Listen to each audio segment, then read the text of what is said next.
subject becomes crucial and important to discuss. We have equally key stakeholders, important stakeholders with us to discuss about this subject. I get a pleasure to invite our key panelists on stage. I'll start with moderator of the session, Ma'am Rachna Dixit, General Manager, Reserve Bank of India. A round of applause for Ma'am Rachna Dixit, please.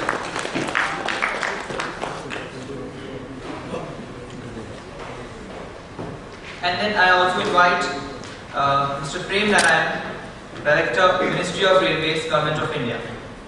So we invite on stage.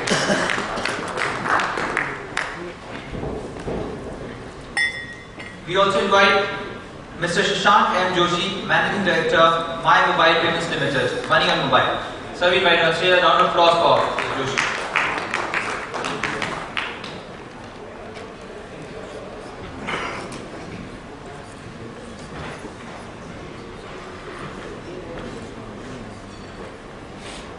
I invite Mr. George Verghese, Senior Vice President, VSoft Technologies.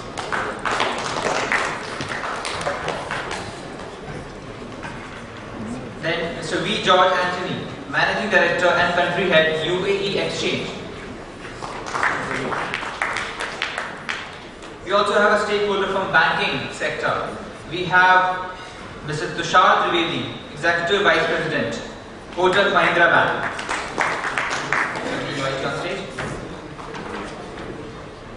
With this, now I hand over the session to Ma'am Rachna Dixit.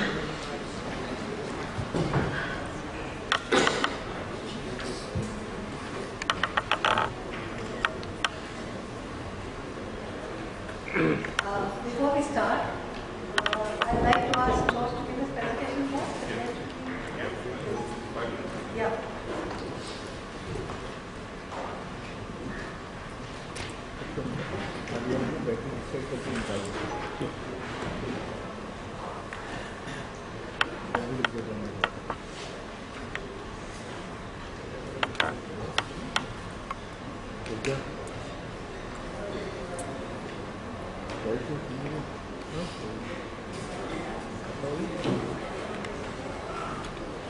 Good afternoon, everybody. I will just take about 5 or 6 minutes and run through some unique solutions that we have got as far as this focus on. Sorry? Audio. Yeah. Can you hear me? Yeah. Okay. Right. So, as I said, I will take 5 minutes and run through quickly some of the solutions that we have for this entire approach that we have towards financial inclusion. So basically, we start with the revolution that started in the ATMs was introduced in India way back in 1998, where basic banking functionality in terms of withdrawals and in probably very very few machines, some amount of deposits would be managed, and then over a period of time, additional feature functionality would have been added, so that all these additional products and services could be to enhance the customer experience as far as using ATMs and not having to travel all the way to the branch to access his funds. So the future, when you're saying, you can see there have been several various steps that the transition of ATMs have gone through over the last several years. And ATMs today are now going to also be a very significant player in this entire financial inclusion, Jan Dhan Yojana of our Prime Minister, because that gives access to the rural population, irrespective of which bank they've got, so to go ahead and access their funds. So this is a small graphic that shows you the expected growth of ATMs across the various segments in India. So RuPay is an initiative, as everybody knows, that was launched with through NPCI and is now going to be one of the key drivers for this growth that we are looking at. Because RuPay, along with RuPay comes a whole host of additional benefits, which all of you are aware of, and I will not get into that. But I was just talking about RuPay being a platform for the services. But still, despite all these advances, despite all these additions of technology that are coming into this space, there is still the fact that millions of people of India, especially the farming sector, is being left out. They are not yet being considered. There have been initiatives and there have been certain amount of work being done, but it is still, I would say, a distant dream for many of them. The cooperative, so what is the promise of this entire RuPay-enabled KCC card, which is what I'm going to be kind of highlighting here today. KCC card, for those who are not aware, is something called the Kisan Credit Card, which was a manual system introduced many years ago to be able to enable the farmers, especially the small and marginal farmers, to be able to get them easy access to funds. Now that that whole concept is now being made into a plastic card and it's going to be RuPay enabled, again suddenly enhances the scope of that offering significantly. So you have basically a single savings bank account which the farmer can open at the nearest district cooperative bank, which will run both his KCC account as well as his savings account. It's like a combo card that achieves both these functionalities. You can obviously operate it on any ATM because once you're on the national financial sweeps, you can operate it on the ATMs. You have, now the growth of micro ATMs in the country are also going to be significant because those are also drivers for adoption of this by the farmers in the farming community. You can also make repayments to this. Other than just being a debit card which you can spend at a merchant establishment or go to an ATM and withdraw cash, you also have the facility to use the same RuPay-enabled KCC card to make your repayments on the loans that you are doing. And you can also use it at specific outlets for accessing additional, what shall we say, requirements for the farming sector like fertilizers, seeds, and all of those additional things. So, what is the framework for an ideal solution like this? This is a complex undertaking. So we are talking about merging so many of these things together. RBI has also been very deeply involved with this. NPCI is deeply involved with this. NABARD is deeply involved in ensuring that something like this is going on. So basically, the agricultural credit system, it should be able to capture all the nuances of the agricultural credit system, and manage what is currently existing within the cooperative structure today. Biggest improvements that we will find using a solution of this nature is that you will find significant amount of efficiency increase in the way this entire system has been handled. How it improves the accounting system, makes life much easier for the farmer and the farming community who have access to services such as these.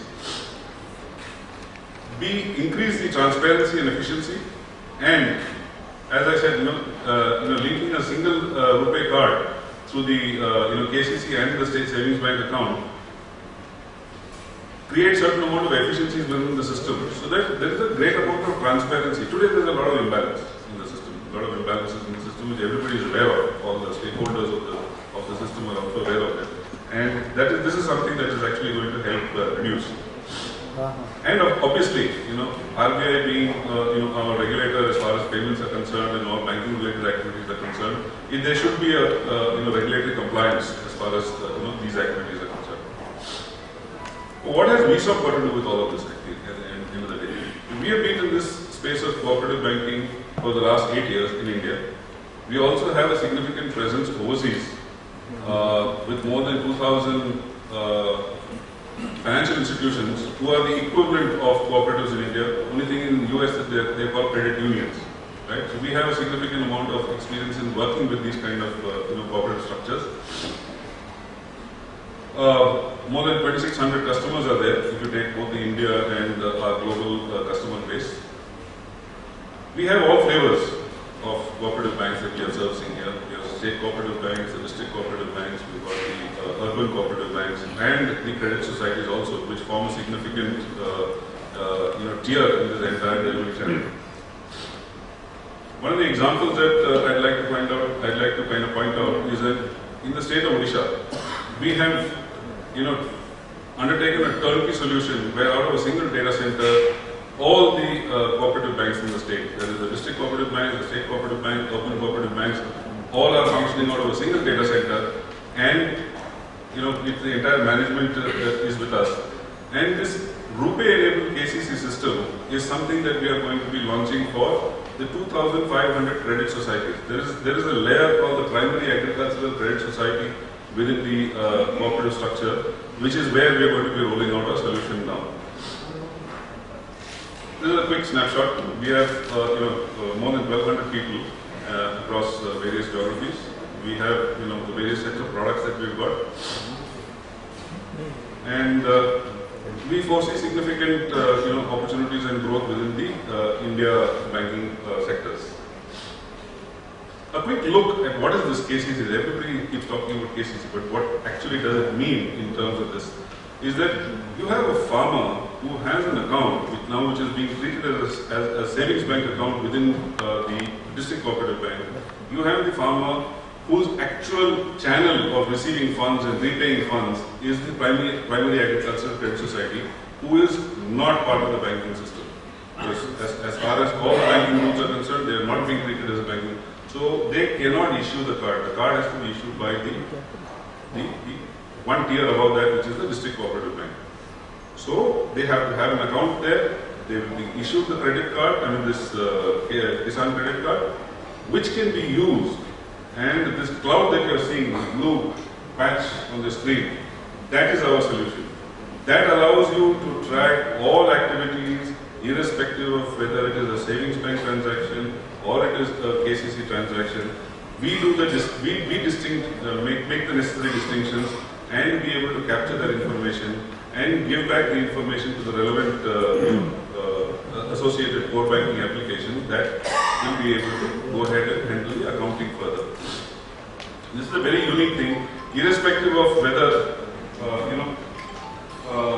the system is being actually the transactions are being done through the DCC branch, whether it is being done at the banks, whether it is being done at an ATM, micro ATM of the bank. That is either an honest transaction or an offer transaction. All of this is handled by our system. Right? And as I said, it's a combo card. It can handle multiple accounts through a single solution. Both disbursal as well as repayments can be tracked onto this.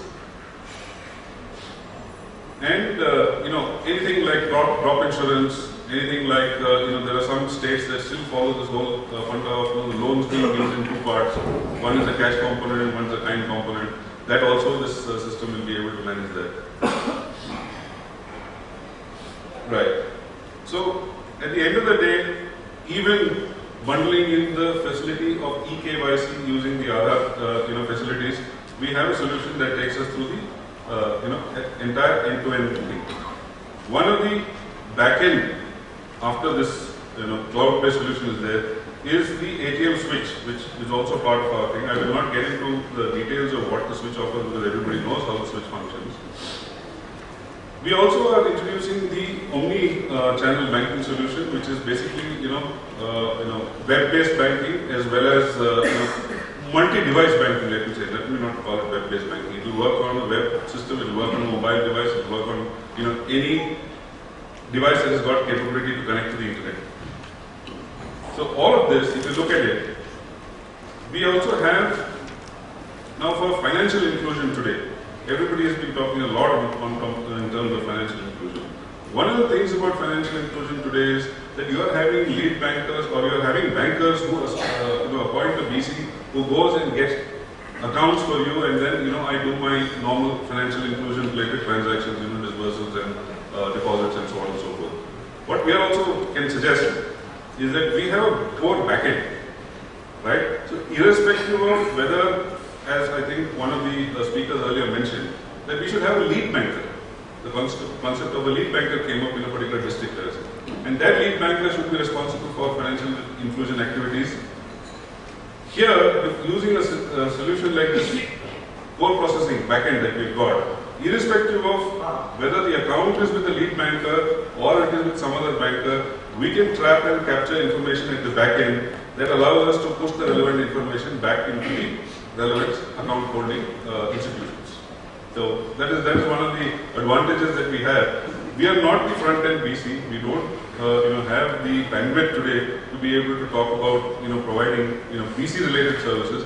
But this back-end operations in terms of this kind of solution is something that we are happy to offer.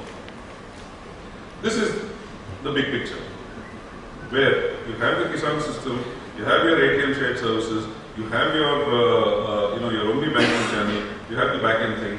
All of this working in conjunction is an end-to-end solution, takes care of FI, takes care of credit-related requirements, manages all the accounting at the back-end, and gives you one single platform for you to be able to get all these additional services and the benefits from that accrue to you. Thank you.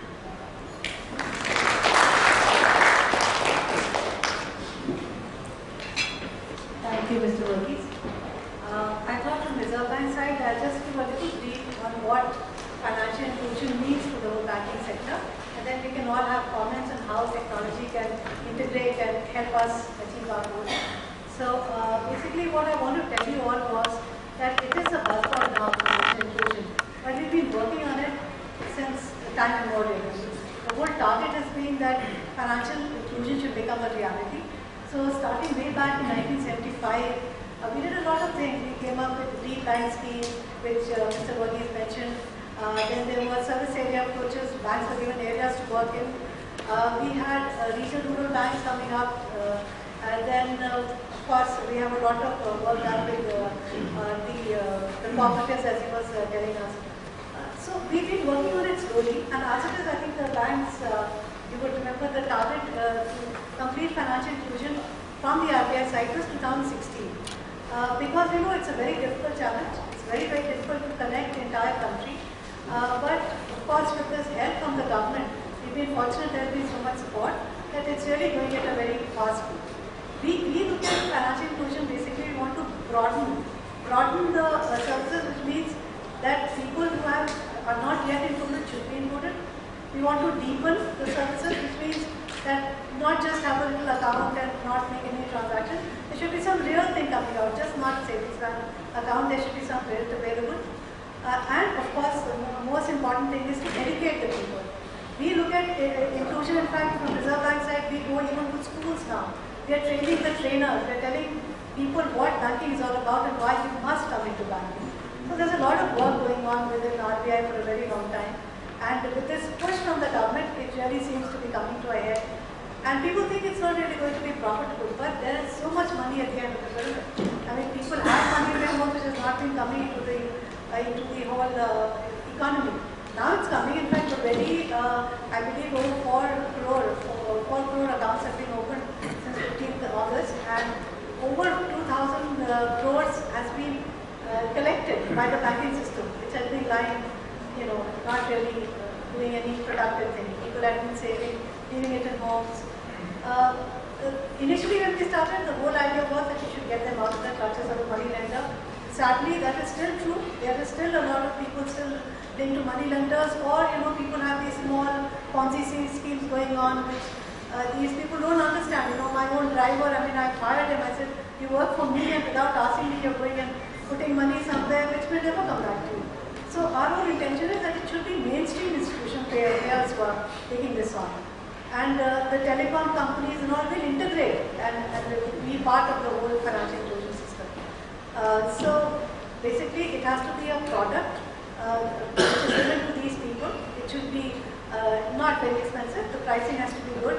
And even so, every drop makes a whole ocean. So every drop counts. And I think it's our social duty. It's not just that, we are doing it for the poor. No, we have to bring up the country.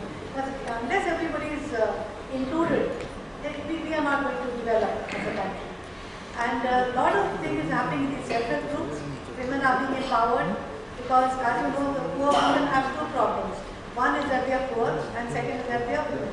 So getting them in and getting them to save and think, and you really include a woman into the saving, you see the whole household starts saving. So now the whole focus has been not on individuals but on households. A lot of work is being done in the country right now. 30th September is the deadline for identifying all households, which is a massive job in our country. Because at least one person every household, as per the Jan Dhan, must have an account. The Prime Minister's Jan Dhan account also, as you are very well aware, that there is a insurance for 1 lakh. for accident insurance, not life insurance. That will come later. And 5,000 rupees can be given as overdraft. Not exactly 5, it can be 1, it can be 2, it can be 3, it can be nothing. It all depends on whether these people operate their accounts well and do some saving. People are scared that there's a lot of duplication. I was just discussing that even if there is, even if we get of all the accounts opened, 70% survive and go on. It's enough. It's a lot of work done. And you must realize that now we put little modifications. That if the account is not used for 45 days, they lose the benefit of insurance. So I think we are forcing them to come back to the banks and make it actual, make it real. I think with those words, I shouldn't take your time too much. We'll move to Mr. George Anthony to like to say a few words on what the UAE exchange is like.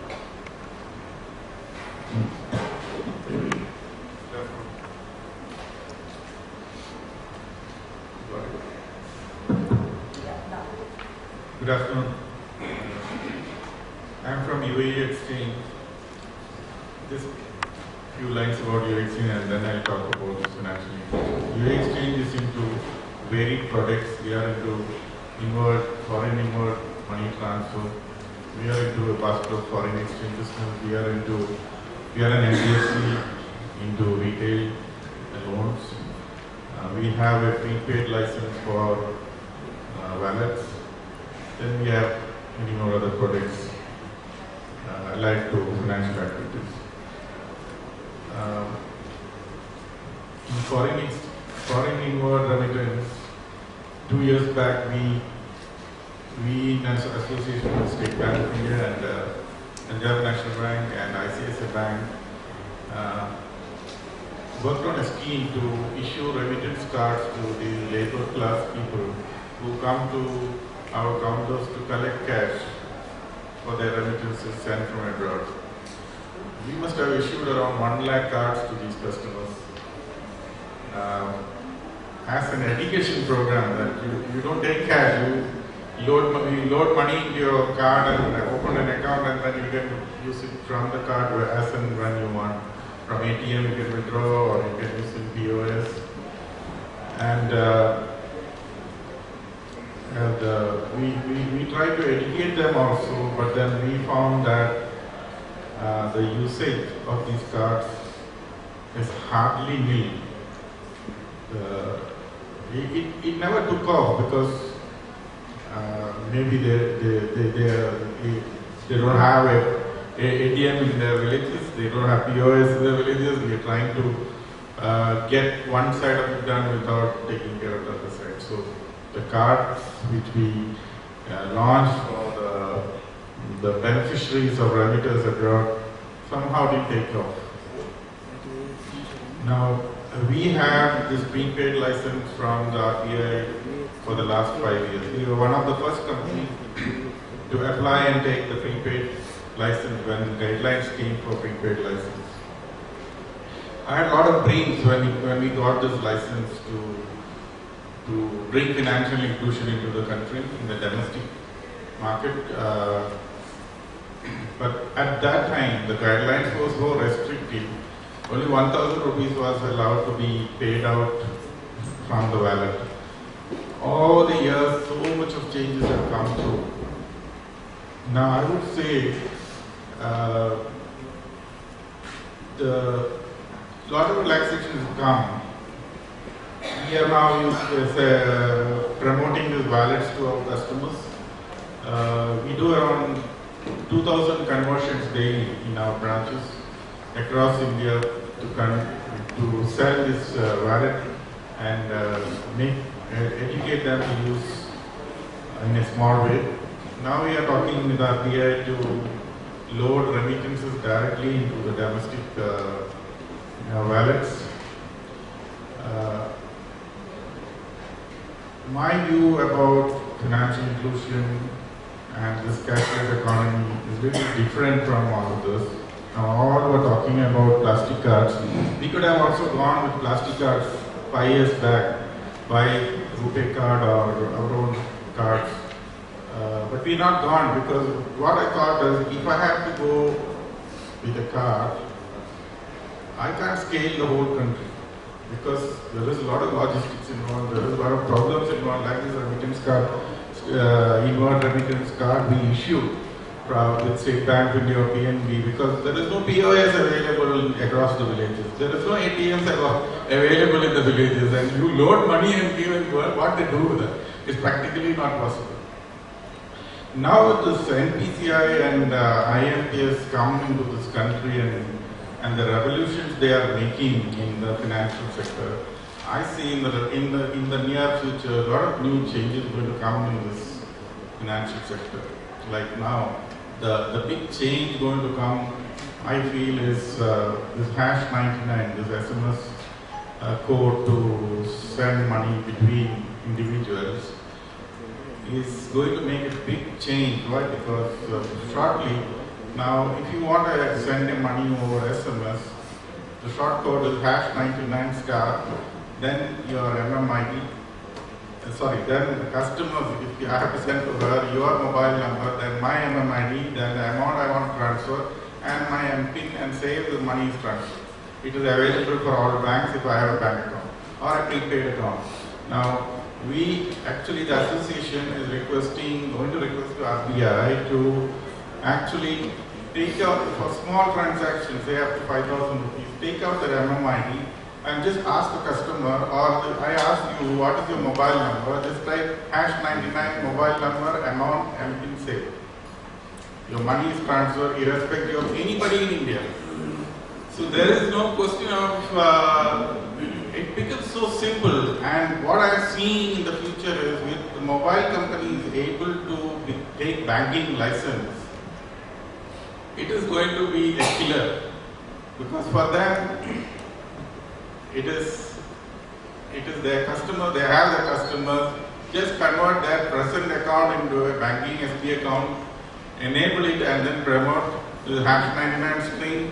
Payment between any Indian citizen is just one click option. The reason why I am telling you is, there are in India, 50% of the population get daily wages. They don't get salary.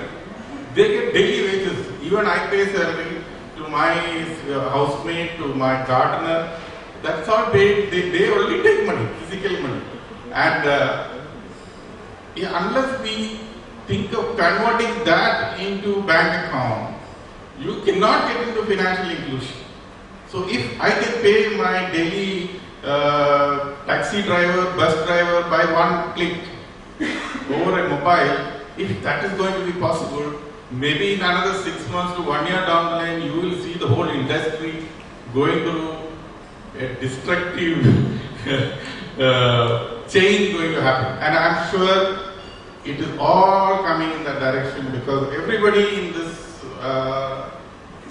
vertical all wants financial inclusion, all wants reduction of cash in the economy, and all are coming in line. RBI is so positive, Finance Ministry is so positive, Telecom Department is positive, and I think we should all visualize that and plan accordingly, where we work on this. Mobile is there with every Indian citizen. Mobile wallets is highly secure now. You can make any layers of security based on customer requirement. If a customer says, I want up to 1,000 rupees, only this much, up to 5,000, I want this much additional security to be enabled, it can be enabled. Everything is possible in systems. So with that in place and with the regulation getting relaxed, now up to 25,000 you can transfer through wallet in a month. So it is going to be enhanced again. Per transaction 5,000 rupees is the present limit. It is going to be enhanced again. With all these relaxations going to come and the new payment banks going to come, we will see a complete change in the financial inclusion beyond our imagination. So we'll have to see and wait for all this. Thank you. Thank you, sir. I'll now get some opinion from a banker. We have Tushar here from Kotak Mahindra Bank. The way we are hearing is that the banks are going to become irrelevant. That's not true. They are going to be the backbone. They cannot be avoided. So let's get some idea from him, brief on what they're doing with financial inclusion. walk up to the podium and talk so that at least I don't feel sleepy. And I'm going to talk about a little story just to get you all excited. It's basically about, I'm going to talk about a farmer's life. And an example which I'm going to narrate is about a milk farmer. The place we are talking about is Calcutta. And we did some study a year back where we went and studied the whole life cycle of the farmer there for quite a few number of days. Myself was there. A farmer would get up anytime where he felt the convenience of waking up in the morning, and then he would put his whatever 5 liter to 10 liter of milk can on a common train which was probably from the Calcutta city probably by 80 to 100 kilometers away. So it would reach Calcutta, and from Calcutta station the milk market where he could probably sell his milk product, actual milk. To this, there is a big market called the Geva market where they produce this, raw material for the sweets. So he would go and sell this to that place by probably 3:34. The market shuts at 2 officially. So what would happen is the merchants would procure his milk, which he had actually, kept ready in the morning at probably 4:35, is delivering to the market at probably almost after 12 hours. So he was selling that raw material at probably a discounted price, 50%, 70%, whatever. Again, he would take a return train, go back to his village. When he lands at that station, it would be probably 6:30, 7, 8 in the evening. So whatever money that he had earned, which was at 50% discount, he would actually, on the way, instead of buying vegetables or some goods for his family, break into a shop, go home empty-handed. This story was continued for, and we have the numbers. This was story for probably 10 to 15,000 farmers, which we have seen. The reason I gave you this story is, as a bank, we felt that probably financial inclusion means get the people to the banking fold. And the way to get people to the banking fold is an illiterate guy who doesn't understand what's money all about, what is interest, how will he protect himself, where to store cash, where to do some amount of planning on financials. From that level, if you were to get people to move to the next level, is what is probably a financial inclusion, correct? And by definition, all of us understand that. What we did was, we tied up with, and this is with Amul. Amul has a large setup in Kolkata.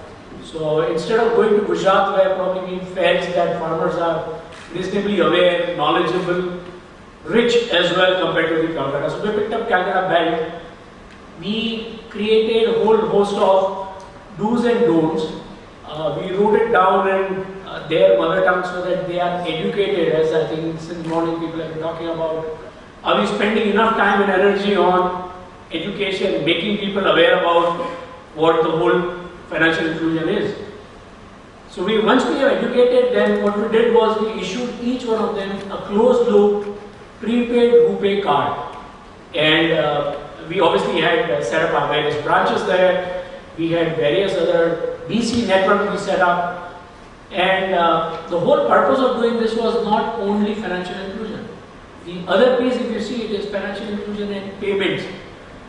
The corporation, Amul, was also facing huge challenge because on a daily basis, if they were to reconcile on the procurement of milk that was done, on fodder that has been supplied back to farmer for his animals, in terms of chai patti, tar patri, and some other loans that were given through Secretary of the Society to the farmers, that reconciliation never happened. Or whatever reconciliation was done was probably, again, there was a mismatch.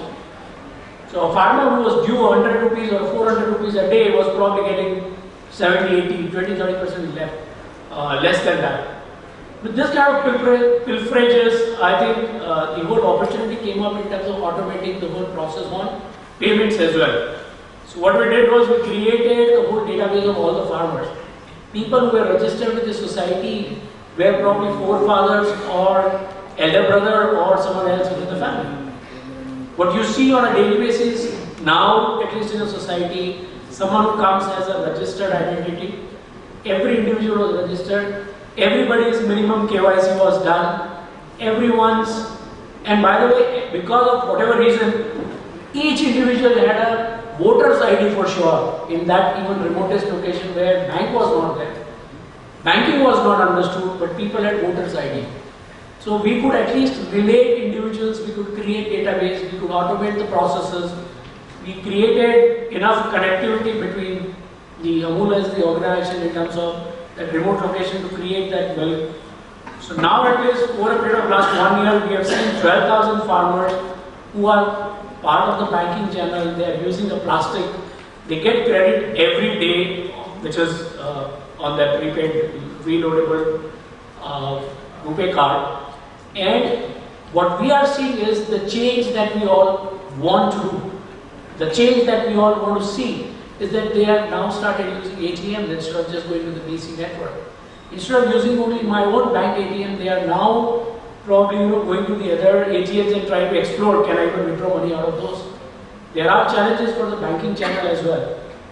But I believe if you really want to get people into the fold in terms of doing certain things which contributes A to the society, B in terms of uplifting their own awareness, their own education, I think it's a big step in that direction. And every bank, while I am representing the whole fraternity, but I believe that every bank is doing something in this space. Whether it is for a farmer who is producing milk, or there are people who are doing grain business, or there are various large commodities which have been produced by farmers in various cooperative societies across the country. But the fact remains here is that if we can remove the middleman in between, who are whatever called secretaries of the societies or the adatyas in the farmers' procurement markets, if we can get directly to the farmer, the whole product chain can become much superior, more efficient. At the same time, this farmer, and I'm witness because I've spoken to them, they have never even seen keeping 100 rupees in his pocket because he feels scared of holding that money as cash with him. Now he thinks that money is lying in the bank. And basic intelligence for every human being is there. So they are now questioning, can I earn something on this money which is lying in the bank? Can I keep this money for my kids, for my next generation? Can I use this money for their education? These farmers who are only producing milk are now looking at producing potatoes and rice.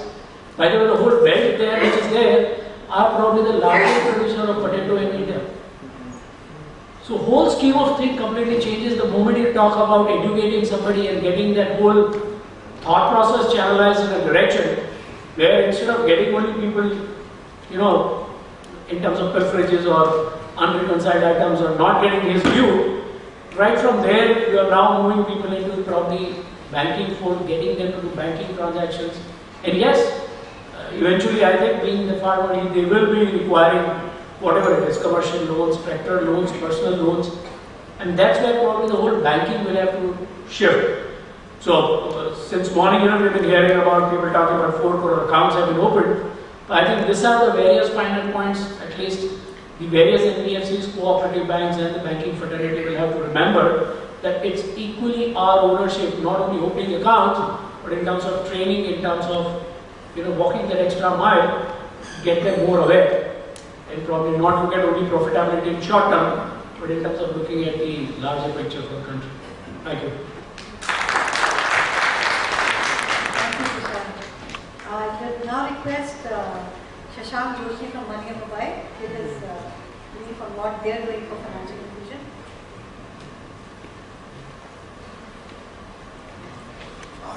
Is everybody awake?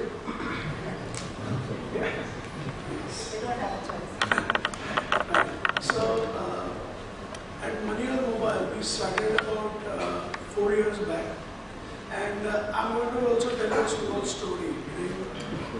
When we were thinking about setting it up, and it was all on the drawing board, we were looking at tapping into the upper strata of the society, and probably other promoters in that we thought that this will be a business which is limited to all 4 metros and probably metros. So Bombay, Delhi, Calcutta, Madras, and that's it. I'll tell you the experience now that has happened in 4 years. We are providing a mobile wallet solution to the consumer, And the best response that I have got is from the most unexpected areas, which is Bihar, Jharkhand, Rajasthan, some parts of Uttar Pradesh, Bengal, and Northeast. These were considered that these parts are the most backward parts of the country, and that is where the people adopted the technology. And I was really surprised. It took me time, but the focus was on the unbanked, on that segment of the society where our USP always was converting cash into digital and making it available on the phone for them to transact. Because mobile phone has become a ubiquitous device, no one can live without it now. So if you get a financial instrument tied up to the mobile phone, it is more and more convenient for you. Now with Reserve Bank of India releasing draft guidelines on payment plans, we would like to participate and we would like to bring that unbanked sector that we are servicing to the fold of banking. That will be our contribution to the financial inclusion. And the technology enabler is the mobile phone. The way is to go digital.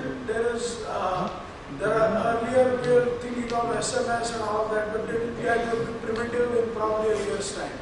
The world is going digital. India skipped the desktop generation for internet and straight away rushed onto the mobile. It is growing by leaps and bounds. Everything will go digital. And I think with the Jan Dhan Yojana, we are seeing more and more remittances going to beneficiaries because now they have a bank account and people will not use the alternate systems that were available for money transfer. Like my driver used to go to some guy in mine or somebody somewhere and give him money hoping that he will deliver it to his wife. I was always scared, but the money was delivered. Now I pay my driver the salary on his mobile wallet and he is punching out from his mobile phone and sending the remittance to his wife's bank account in UP. So I think these are baby steps right now, but it will all fall in place in probably 12 to 18 months is what I'm hoping. Thank you. Thank you so much, Shashank. It's really heartening to hear that. I'd now like to introduce you to Mr. Prem Narayan. He's Director with the Indian Railways. Let's see how the government is looking at financial inclusion. Sure.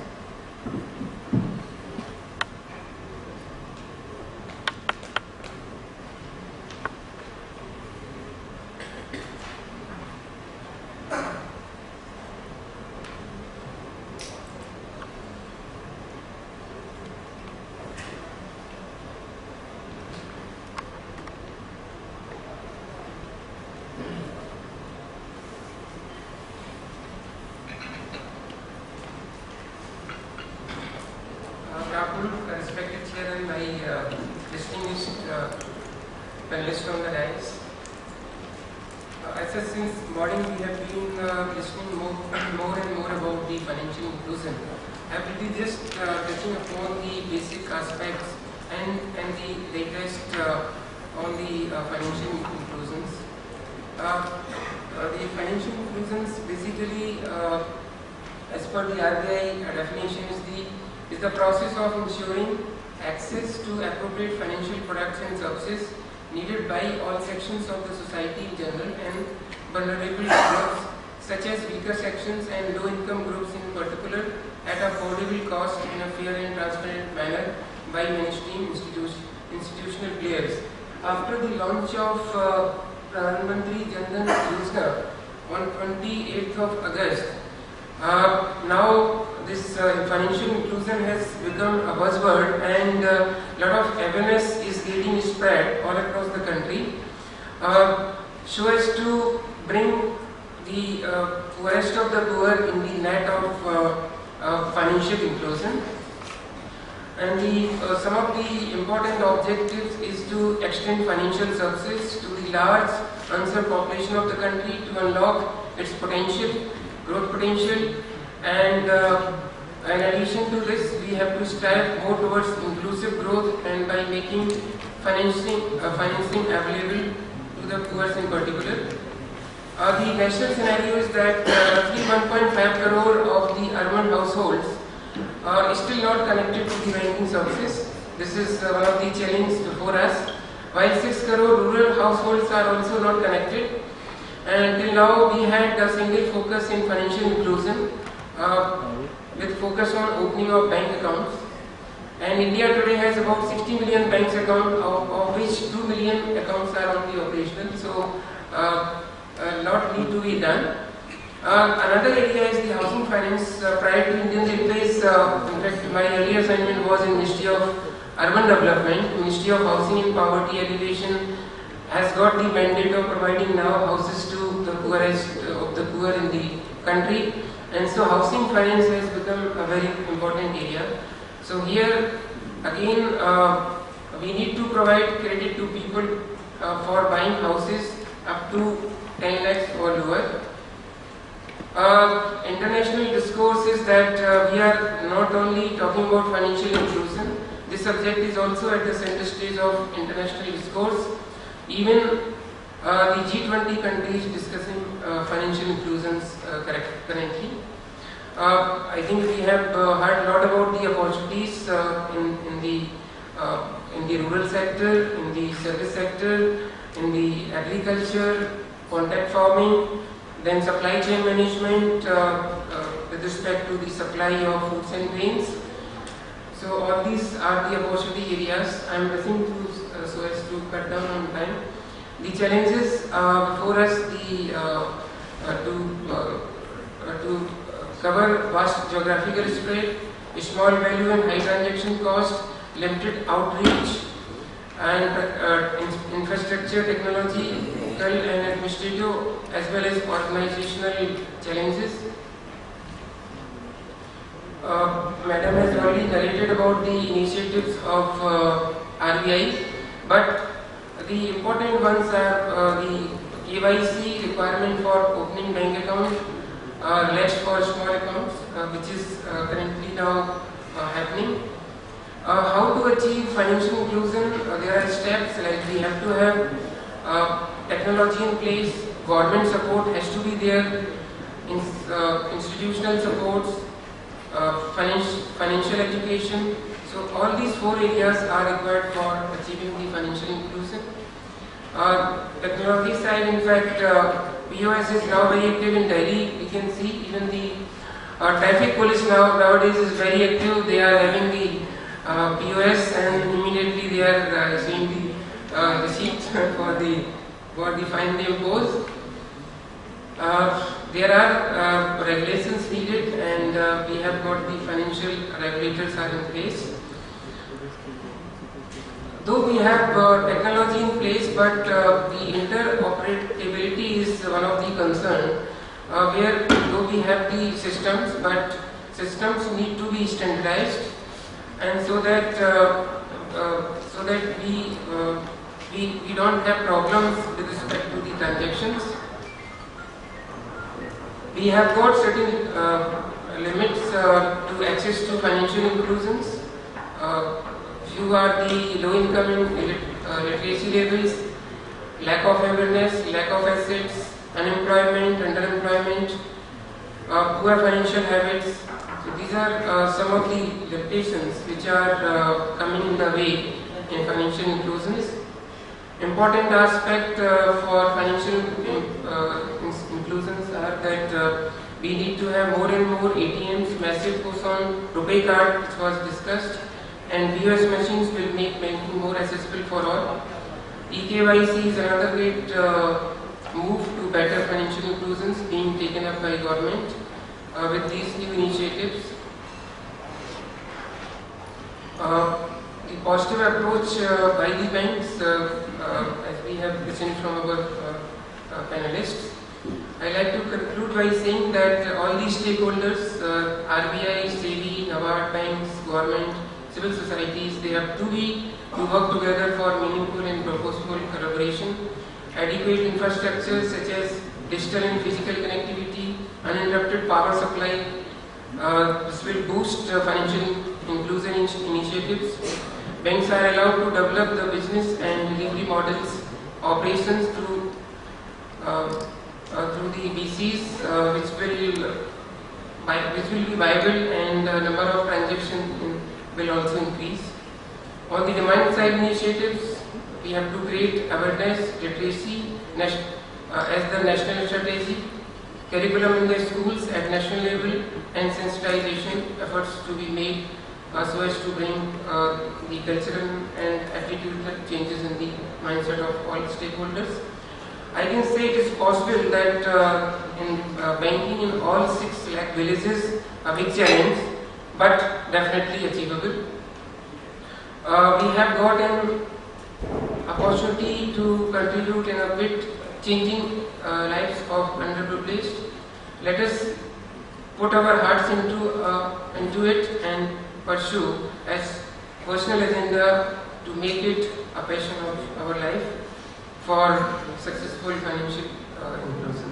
Thank you very much. A very good overview of the entire issues we have in financial inclusion. And as we wrap up, I'd just like to thank all my panelists.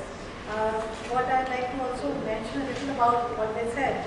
The main key for Mr. George Verghese, I think what he was talking about, that he's going down to the PACs, the smallest level of primary agricultural credit societies. It's a fantastic job being done, and we must really appreciate how people are finding an opportunity to go into such small areas. Wonderful job being done by we saw. Mr. Anthony, also very interesting to know that you want to do much more than you are allowed to do. I think you really like to go ahead and do more than the wallets, but opportunities are certainly coming, and it's nice to know that Mr. Anthony, as he mentioned, that they are ready to seize the opportunity and also come up with solutions. So we are looking for this hash 99 to be a big buzzword, which I'm sure will soon become. It's extremely interesting to hear about that. Tushar gave a very interesting story about change. I think all bankers who have worked on the ground would have seen, and it's such a gratifying process to see somebody getting involved and you feel at the end of the day you did something. I would also like to say a small story about in self-help groups, we had these women groups who didn't even have 10 rupees to contribute to the group. And I have myself gone in Rajasthan and seen how this woman used to keep one handful of rice away every day. She had no access to money. End of the month, she would sell that rice. Family wouldn't even know that one handful has been removed from their daily food. And then she would sell it, and the money she would get, she would put in the self-help group. So there's so much innovation, and we have to encourage these people by coming forward and helping them. Shashank has also given a very interesting thing, and especially he's so surprised that the Bimaru states, as we call it, Bihar, Rajasthan, Uttar Pradesh, there's so much coming from them. You can just imagine how much the need is. And they're waiting to be called upon to come and do that. And of course, Mr. Narayan gave a very good overview of the whole scenario. And I'm sure if we all put in together not only the stakeholders, but each and every one of us. We are all stakeholders for the welfare of this country. And we must come together and make this a success. It's not only the Prime Minister's dream, it's our dream to see the country come up. Thank you very much.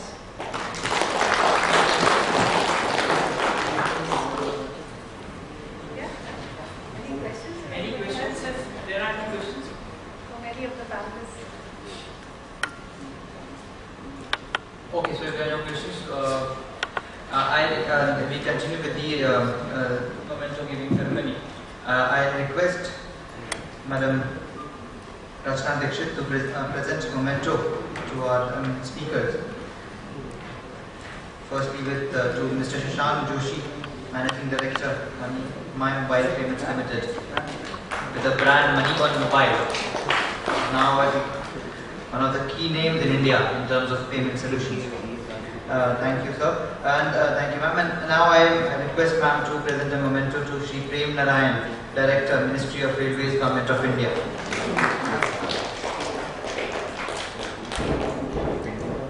To Mr. George Verghese, Senior Vice President, VSOP Technologies.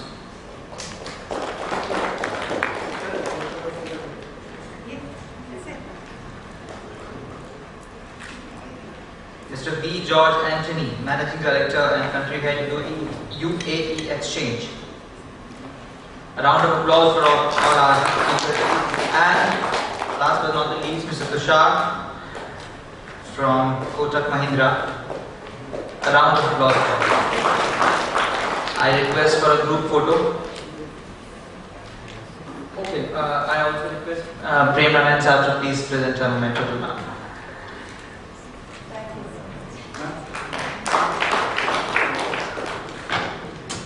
Thank you very much, ma'am. A group photo with all of you, Sure. with your speaker memento.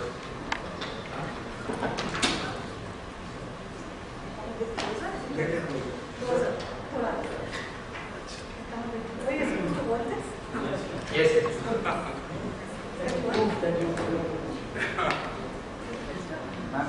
Yeah. Thank you, ma'am. Thank you especially for